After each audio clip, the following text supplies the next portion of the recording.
గౌరవనీయులు నితిన్ నవీన్ గారి తెలంగాణ 3 రోజుల రాష్ట్ర పర్యటనకు సంబంధించి కాంగ్రెస్ పార్టీ నాయకుల పంచలు దడిచిపోతున్నాయి అనడంలో సందేహం ఏం కనబడతలేదు.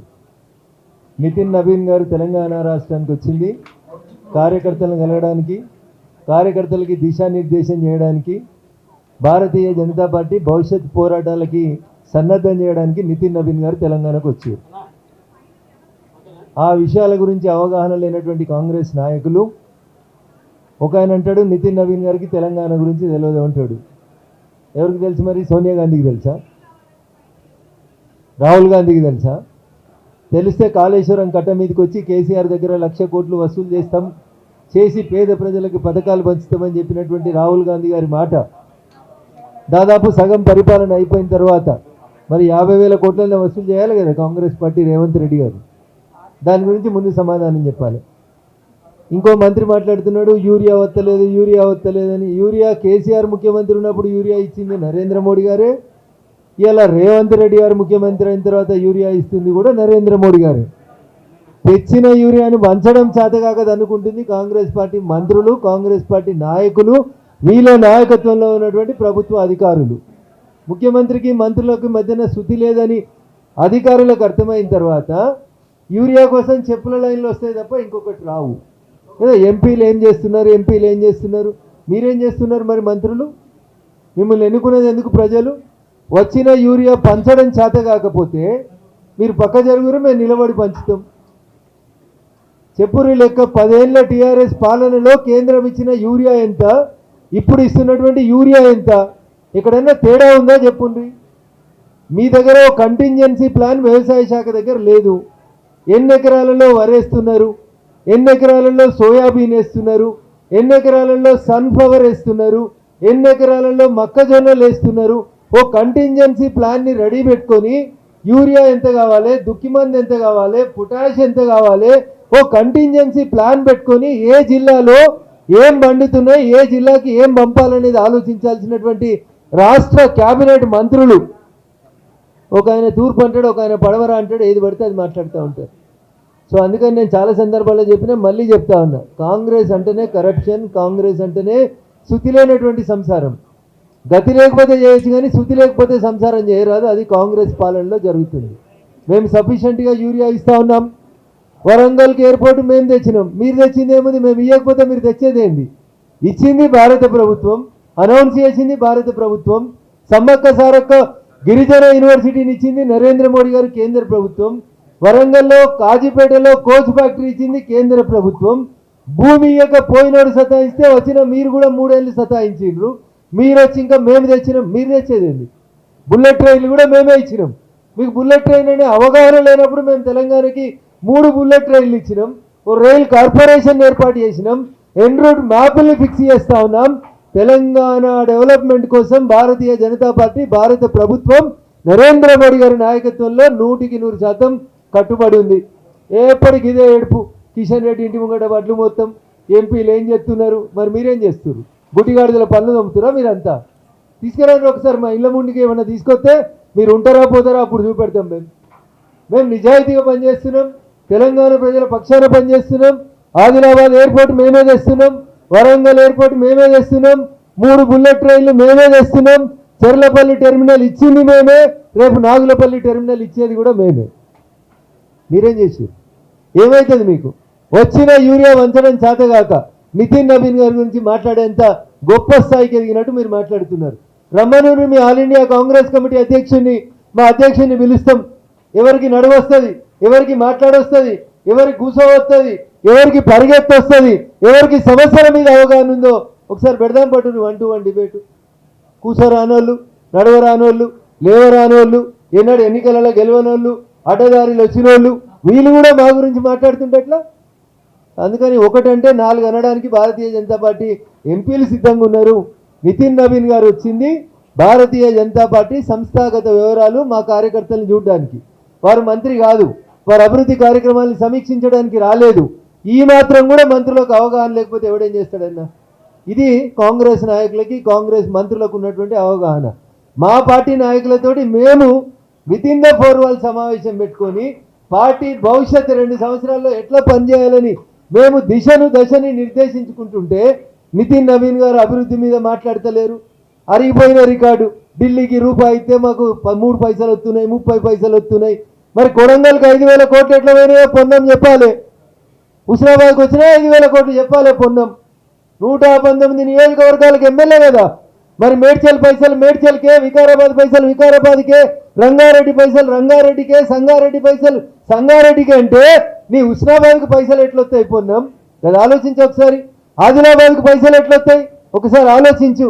అందుకని తలా తోక లేని మాటలు మాట్లాడి జనాల లోపల ఏదో పర్సెప్షన్ డెవలప్ చేయడానికి ప్రయత్నం చేస్తే బాధ్యత గల మంత్రులుగా పనిచేస్తున్నటువంటి మీకు తగదని చెప్పి ఈ సందర్భంగా హెచ్చరిస్తా ఉన్నాం. 2 ఏళ్ల ముందే కాంగ్రెస్ వాళ్ళకి అర్థమవుతుంది వాళ్ళ పునాదులు కదులుతున్నాయని. కాంగ్రెస్కి రేవంత్ రెడ్డి గారు చివరి ముఖ్యమంత్రి అని, భవిష్యత్తులో మళ్ళీ ఒక 2 దశాబ్దాల దాకా కాంగ్రెస్ అనే పేరు తెలంగాణ రాష్ట్రంలో వినబడదని అర్థమైంది. కాబట్టి ఓ పక్కన విప్పులు, ఓ పక్కన మంత్రులు ఆగమై గాలి గత్తరకు తిరిగినట్టు తిరుగుతూ ఉన్నారు తప్ప వీళ్ళకు ఒక అవగాహన లేదు, వీళ్ళకు ఒక కంటింజెన్సీ ప్లాన్ లేదు. జూన్లో ఏం చేయాలో తెలియదు, జూలైలో ఏం చేయాలో తెలియదు, వాన పడితే ఏం చేయాలో తెలియదు, వాన రాకపోతే ఏం చేయాలో కూడా తెలియదు. ఇది కాంగ్రెస్ మంత్రులకి వ్యవసాయం పట్ల ఉన్నటువంటి అవగాహన. దురదృష్టం ఇట్లాంటి ప్రభుత్వం తెలంగాణ ప్రజలు. Thank you.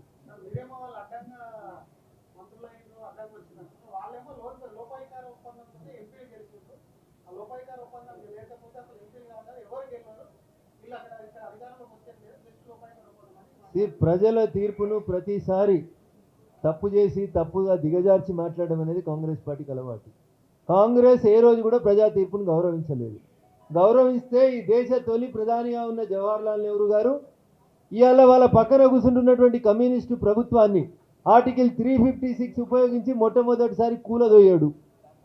ఆడ నుంచి మొదలుకొంటే దేశ తొలి ప్రధాని జవహర్లాల్ నెహ్రూ గారు ఆర్టికల్ 356ను ఉపయోగించి కమ్యూనిస్టుల ప్రభుత్వాన్ని కూలదోసిన కాడి నుంచి ఆంధ్రప్రదేశ్లో ఎన్టీ రామారావు ప్రభుత్వాన్ని కూలదోసేదాకా 100 సార్లు ఈ దేశంలో ప్రజాస్వామ్యబద్ధంగా ఎన్నికైనటువంటి ప్రభుత్వాలని కూలదోసినటువంటి చరిత్ర కాంగ్రెస్ది. ప్రజలు ఓట్లేస్తే మేము గెలిచినాం. పొన్నం గారికి హుస్నాబాద్ ప్రజలు ఎట్లా ఓట్లేసిండ్రో రఘునందన్ రావుకి మెదక్ ప్రజలు కూడా అట్లే ఓటేసిండ్రు. మీరే కదా సెకండ్ వచ్చింది అక్కడికి. దానికి మేమేం చేస్తాం దాంట్లో? కాబట్టి ఒక గౌరవ ప్రజాప్రతినిధులుగా ఎన్నికైనటువంటి వ్యక్తుల గురించి తక్కువ చేసి మాట్లాడితే మరి అదే పొన్నం కూడా కరీంనగర్ ఎంపీ గెలిచిండు. ఎవరితోటి పొత్తు పెట్టుకొని గెలిచిండు? ఎవరితో లాలూచిపడి గెలిచిండు? మేము అడగలేమా ఇట్లా? కానీ మాకు సంస్కారం అడ్డం వస్తూ ఉంది. మేము అట్లా మాట్లాడలేం. ప్రజా తీర్పుని గౌరవిస్తాం, ప్రజలు ఇచ్చినటువంటి ఓట్లని స్వాగతిస్తాం.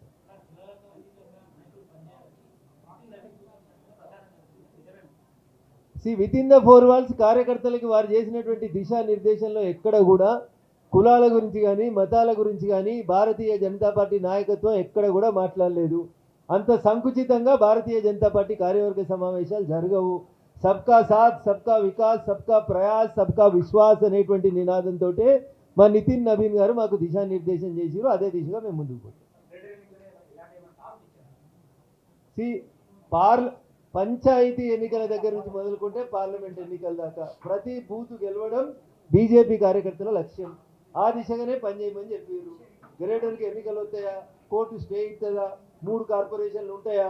300 కార్పొరేటర్లు ఉంటారా? 300 పోయి 350 అవుతాయా? 400 అవుతాయా? వాళ్ళు లేదు, చూలు లేదు. కొడుకు పేరు సోమలింగం. ముందు వాళ్ళనే కోర్టు కేసులు డిస్పోజ్ చేయమని ఉండ్రి. వాళ్ళే లీకులు ఇస్తుర్రు. 75 సీట్లున్న మల్కాజ్గిరిని 100 సీట్లు చేస్తామని, 75 సీట్లున్న సైబరాబాద్ కార్పొరేషన్ని 100 డివిజన్లు చేస్తామని వాళ్ళే చెప్తున్నారు. నేను చెప్తున్నా కదా, నో ప్లానింగ్. ఓ కార్పొరేటర్కి 70,000 ఉంటాయి, ఓ కార్పొరేటర్కి 10,000 ఓట్లు ఉంటాయి. ఇది కాంగ్రెస్. అందుకనే నేనంట గతి లేకపోతే బతకొచ్చు, కానీ ఈ శుద్ధి లేని సంసారంతో ఆ గ్రేటర్ హైదరాబాద్ కానీ వరంగల్ కానీ ఇంకేది కానీ నష్టపోతాం.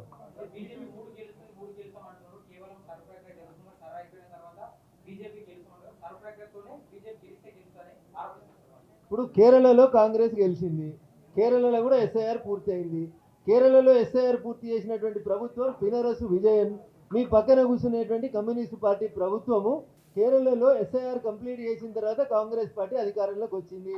అంటే మీరు ఏం చెప్పదలుచుకున్నారు? పినరసు విజయన్ గారు కమ్యూనిస్ట్ వాళ్ళ ఓట్లు తీసేసి కాంగ్రెస్ వాళ్ళ ఓట్లు పెంచి కాంగ్రెస్ని గెలిపించారు అని చెప్పదలుచుకున్నా? ఎంత అవగాహన లేని వ్యక్తులు మాట్లాడుతున్నారు అంటే ఎస్ఐఆర్ మీద. ఎవరు రాష్ట్రంలో అధికారంలో ఉంది? కాంగ్రెస్ పార్టీ అధికారంలో ఉంది. ఎస్ఐఆర్కి పోతున్నటువంటి బిఎల్ఓలు ఎవరు? రాష్ట్ర ప్రభుత్వ ఉద్యోగులు. అంటే నీకు నీ రాష్ట్ర ప్రభుత్వ ఉద్యోగుల మీద నీకు విశ్వాసం లేదు. ఎస్ఐఆర్ ఎవరు చేస్తారు? భారతీయ జనతా పార్టీ చేస్తుందా? భారతీయ జనతా పార్టీ నాయకులు చేస్తారా? బిఎల్ఓలు చేస్తారు. బిఎల్ఓలను నియమించేది ఎవరు? ముఖ్యమంత్రి. ముఖ్యమంత్రి ఎవరు? రేవంత్ రెడ్డి మీ పార్టీవాడే కదా. మీ పార్టీవాడు పెట్టిన బిఎల్ఓ పక్క పార్టీవాడు గెలిస్తేందుకు పనిచేస్తాడా? ఇది కాంగ్రెస్ పార్టీకి ఎస్ఐఆర్ మీద ఉన్నటువంటి అవగాహన. వెస్ట్ బెంగాల్లో తృణమూల్ కాంగ్రెస్ అధికారంలో ఉన్నప్పుడు ఎస్ఐఆర్ జరిగింది. తృణమూల్ కాంగ్రెస్ పెట్టినటువంటి వాళ్ళే బిఎల్ఓలుగా పనిచేసిర్రు. తృణమూల్ కాంగ్రెస్ ఓడిపోయింది. అంటే ఆమె బీజేపీకి ఓట్లు వేయమని చెప్పి ముస్లింస్ ఓట్లు తీసేసిందా? ఏం మాట్లాడతారన్నా మోకాలకి బోడిగుండుకు లింక్ పెట్టి. హైదరాబాదులో ఓటు వేయాలనుకునే వాళ్ళందరూ హైదరాబాద్లో ఓటు ఎన్రోల్ చేసుకుంటున్నారు. ఆంధ్రప్రదేశ్కి సంబంధించిన వాళ్ళు ఆంధ్రప్రదేశ్లో ఓటు కావాలనుకుంటే ఆంధ్రప్రదేశ్లో ఎన్రోల్ చేసుకుంటున్నారు. కాదు, చాలామంది ఆంధ్ర ప్రాంత మిత్రులు మేము హైదరాబాద్లోనే ఓటేస్తాం, మాకు ఆంధ్రప్రదేశ్లో వద్దంటున్నారు. వాళ్ళ ఓట్లు కూడా ఎన్రోల్ అవుతున్నాయి. జిల్లాలకు వెళ్ళొచ్చి భాగ్యనగరంలో ఉండాలని వచ్చిన వాళ్ళు జిల్లాలకు పోతున్నారు. క్వైట్ న్యాచురల్గా హైదరాబాద్లో ఓట్ల సంఖ్య తగ్గుతుంది. దానికి బీజేపీకి అనుకూలంగా ఉండేటోళ్ళు ఓట్లు ఉన్నాయి, అనుకూలంగా లేని వాళ్ళ ఓట్లు పోయినాయని వాళ్ళు మాట్లాడదలుచుకుంటే మేమేం చేస్తామన్న దాన్ని.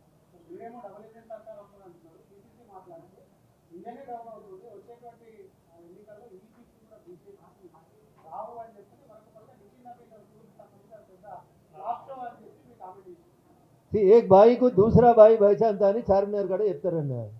మహేష్ కుమార్ గౌడ్ గారు ఎప్పుడు ఎన్నికలలో నిలబడలే, ప్రజల ఓట్లతో గెలవలే. అడ్డదారిలో వచ్చినోడు అడ్డదారిలో అధికారంలోకి వచ్చినోడికి అంతకంటే ఎక్కువ ఏం కనబడుతుంది అన్న. కామెరీలు ఉన్నాను, కామెరీలే కనబడుతుంది. మేము పనిచేసి వస్తున్నాం, ఇంతింతాయి వటుడింతాయి అన్నట్లు ఎదిగినాం. మిమ్మల్ని జీరో సైజుకి తీసుకుపోతా ఉన్నాం, జీరో సైజు నెట్టేస్తున్నాం. 4 రాష్ట్రాల్లో మీరు మిగిలితే మేము 22 రాష్ట్రాల్లో అధికారంలో ఉన్నాం. మీరెక్కడ మేమెక్కడ? మీకు మాకు పోలిక ఎక్కడ ఉంటుంది? అందుకని ఆయన కళ్ళు గట్లే కనబడుతాయి. అడ్డదారిలో ఎమ్మెల్సీలు అయ్యి అడ్డదారిలో అధ్యక్షులు అయితే అట్లే ఉంటుంది.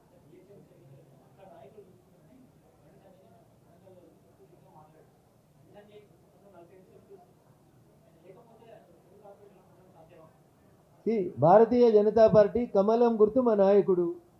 కమలం గుర్తును ముందు పెట్టుకొని భారతీయ జనతా పార్టీ బండి సంజయ్ గారు ఉన్నా, కిషన్ రెడ్డి గారు ఉన్నా, లక్ష్మణ్ గారు ఉన్నా, ఈరోజు రామచంద్రరావు గారు ఉన్నా, మా నాయకుడు కమలం గుర్తు. Nation first, party next, individuals last అనే నినాదంతో ఆ రోజు, ఈరోజు, రేపు కూడా భారతీయ జనతా పార్టీ పనిచేస్తుంది. కార్యకర్తలే బండి సంజయ్లు, కార్యకర్తలే కిషన్ రెడ్డిలు, కార్యకర్తలే నాయకులై కథను నడిపిస్తారు తప్ప ఇంకొకటి కాదు. మా పార్టీలో ప్రతి కార్యకర్త అవకాశం వచ్చినప్పుడు కాబట్టి మీరంతా దాని గురించి పెద్ద టెన్షన్ పడాల్సింది ఏం లేదు. Nothing more about the individual.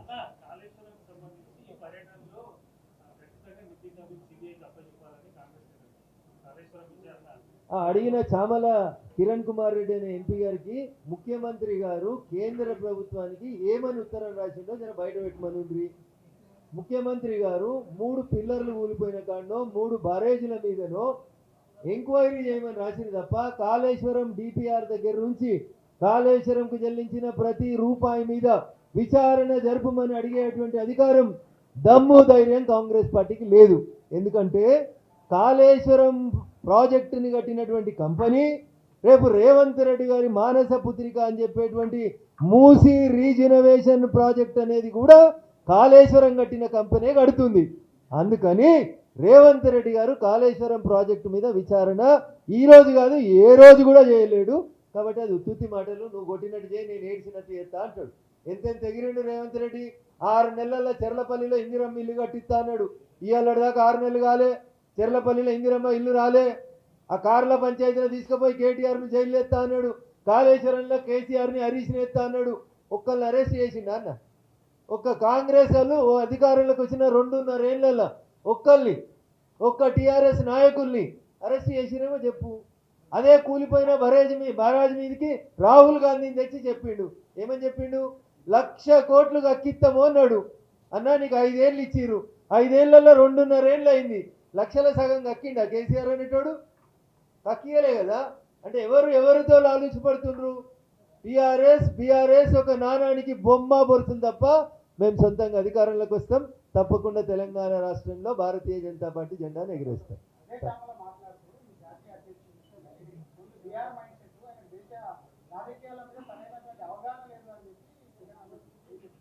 నేనేమంటున్నా, అవగాహన లేనోళ్ళు, ఆలోచన లేనోళ్ళు, ఏం తెలియని వాళ్ళు, ఒక పార్టీకి ఒక అధ్యక్షుడు అవుతాడు. సోనియా గాంధీ అధ్యక్షురాలు ఉంది అంటే ఆమెకి ఇటలీ ఆలోచన ఉందని చెప్పాలా? ఇప్పుడు నేను చామలకూరు కిరణ్ కుమార్ రెడ్డి లేక నేను కూడా దిగజారి మాట్లాడాలా? ఖర్గే గారు ఇప్పుడు అధ్యక్షుడు ఉన్నారు, కర్ణాటక గురించి మాట్లాడుతుందని చెప్పాలా? వాళ్ళకి జాతీయ పార్టీలకు అర్థం తెలియదు, ఎందుకంటే చిన్న చిన్నగా అయిపోతున్నాయి వాళ్ళ పార్టీలు కాబట్టి వాళ్ళ దిమాగ్ కూడా చిన్న చిన్నగా అయిపోతుంది. దిమాగ్ కొంచెం పెద్దగా చేసుకొని మాట్లాడితే బాగుంటుంది.